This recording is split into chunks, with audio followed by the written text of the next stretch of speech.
Nah, ini yang sama sehatnya juga kayak Paulo Dybala di AS Roma. Banyak yang bilang sekarang kan itu udah feel-nya udah dapet katanya. Tapi gimana sih sebenarnya ngelihatnya Dybala ini udah dapet belum sih feel-nya di? Lu dulu di.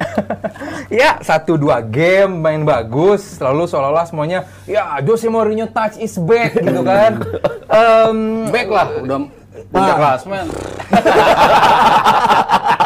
Ayo dong mas. Biarin. Ya, cuman gue nggak mau bilang itu, ya, mestinya bagus. Ya, apa yang diharapkan oleh Jose, yes terlaksana. Cuman apakah ini bisa konsisten? Apakah ini bisa menjadi sebuah jawaban dari apa yang dibutuhkan oleh AS Roma?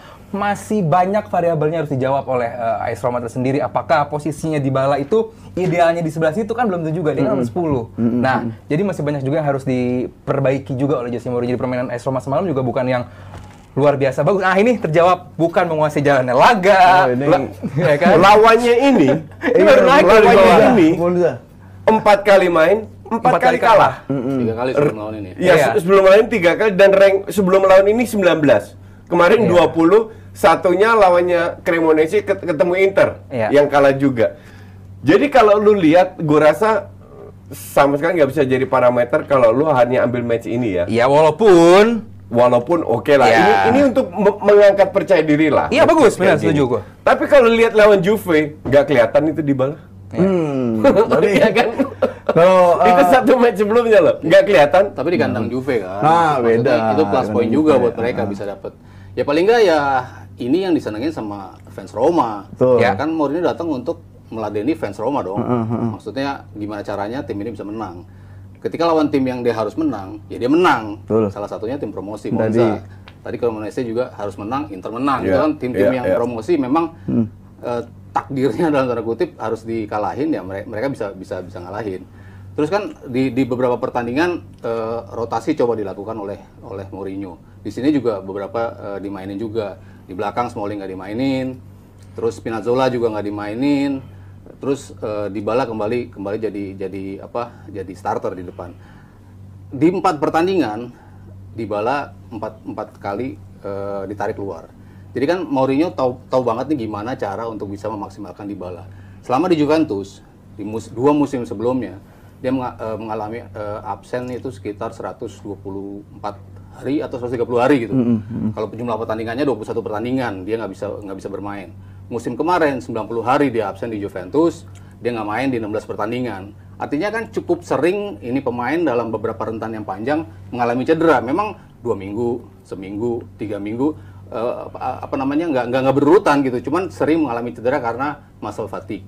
Jadi Mourinho betul-betul tahu kapan dia harus digas, kapan enggak. Ketika kemarin keluar, habis bikin 2 gol, kan ada memes ya, dia bisikin, gue kalau masih main gue bisa bikin hat-trick katanya. Tenang, simpen. Nanti pas lawan Udinese lo akan bikin hat-trick. Itu kata Mourinho. Jadi memang dia ya main manajemennya Mourinho ya. Dia tahu kapan harus maksimalin pemainnya, kapan pemainnya harus digas, dan itu dibuktiin di pertandingan ini ya. Dia beberapa rotasi dia mainin, dia harus menang dan dia menang. Oke. Itu kata Mourinho apa kata meme-nya? Enggak, gue bilang Haryo ini terlalu apa ya? Terlalu benar. Kalau itu pasti enggak. Terlalu mengindah-indahkan Mourinho, tapi kalau kita lihat di Spurs amburadul, tahun lalu juga dapat banyak pemain dan kalau kita tahun lalu yang keluar kan juga banyak dari Roma. Jadi ya, tapi yang masuk kan juga banyak. Ya, dia kan baru nge-build juga kemarin. Roma baru ya, whatever lah. Selisihnya 2 poin loh dari peringkat keempat. Lu kalau lihat Mourinho nggak di Spurs, dia awal-awal musim selalu papan atas. Musim kedua lebih tepat ya, kan? biasanya. Dan di Spurs juga nggak bagus-bagus amat, bahkan dipecat musim kedua, ya kan? Walaupun nyampe ke final di Piala Ciki. But anyway, orang terlalu mengindahkan Mourinho. Gue sih ketawa aja kalau lihat Mourinho, karena gue tahu ini tim bakal turun. Whatever lu datengin pemain sehebat apa, namanya Mourinho gitu-gitu aja. Kalau soal management, gue akui one of the best. Soal memotivasi pemain, karena pengalaman juga. Tapi strateginya begitu bapuk. Sampai nanti dia turun, dan parahnya Mourinho biasanya ya pada saat turun salahin pemainnya, dan itu dia lakukan berkali-kali. Oke. Tapi itu sudah di musim-musim terakhir. Oke, kita lihat sekarang. Paling nggak rekornya ke sana. Ya, Paling nggak rekornya ke sana. Sebelum ini dia tuh pelatih yang selalu nge-shield pemain. Oh iya, setuju. Betul, gue setuju. Sampai di Madrid, sampai seperti itu, sampai dia comeback ke Chelsea. Ya, pokoknya masih begitu. Kan mulai banyak pemain yang terakhir begitu bertingkah. dari Inter, udah setelah dari Inter, gue nggak melihat ke Madrid masih dong. Gue nggak melihat dia masih nge-shield pemainnya, bahkan dia nge-shield asisten pelatihnya yang nggak dianggap remeh lah sama di Madrid dia ribut sama Ronaldo loh. Iya, hanya karena bermain dia kan defensif. Tim dia bisa berjalan sempurna kalau semua tuh nurut sama dia. Rata-rata semua begitu sih, semua tim. Makanya tapi kan Mourinho kan orang bilang strateginya nggak bagus segala macem. Nggak apa-apa. Emang betul. You trust me. Iya. I will deliver. Setuju kalau soal itu. And I will defend you sampai mati-matian. Iya, dia setelah Madrid nggak deliver sama sekali. Chelsea juara lagi loh. Chelsea juara Premier League. Abis itu dipecat. Ya maksudnya kan dia juara lagi. Terus ketika ke Spurs sampai ke final. Kalau dia main final, siapa tahu bisa menang, nggak tahu juga kan? Ya, setuju. Tapi keburu dipecat tapi dipecat ya bukan kerjaan dia dong. Ya karena dia juga di tengah jalan juga kan masuknya di Spurs. Ya, whatever. Klub kalau udah mengambil keputusan untuk dipecat, something wrong with you. Iya. Jadi lu nggak bisa terlalu mengindahkan Mourinho.